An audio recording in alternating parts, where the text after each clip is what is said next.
The Quran teaches that war and bloodshed is always abominable. Diplomacy and reconciliation are divine mechanisms to restoring peace, security, and hope. Violence is to be avoided as much as possible. It is something which is evil, which is bad.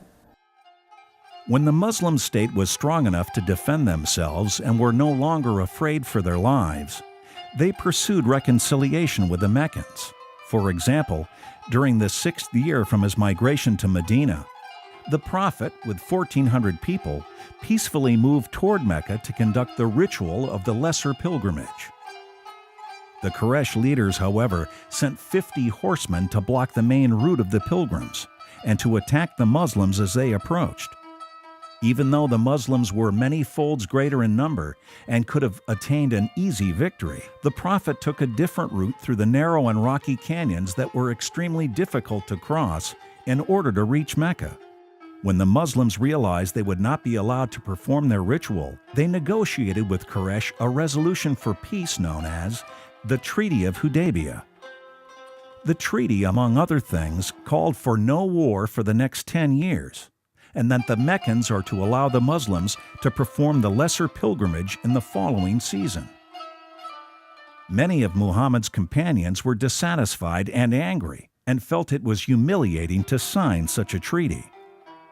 Karen Armstrong, in her book, A Biography of the Prophet, stated, "Muhammad was a peacemaker who risked his life and nearly lost the loyalty of his closer companions because he was so determined to reconcile with Mecca. Instead of fighting an intransient war to the death, Muhammad was prepared to negotiate and to compromise. And this apparent humiliation proved, in the words of the Quran, to be a great victory." The Prophet was in an area of Arabia in which you had tribal warfare. And Arabia was located between two massive empires, the Sassanid and the Eastern Byzantine Empire, who were themselves warring among themselves. The Prophet brought peace to Arabia.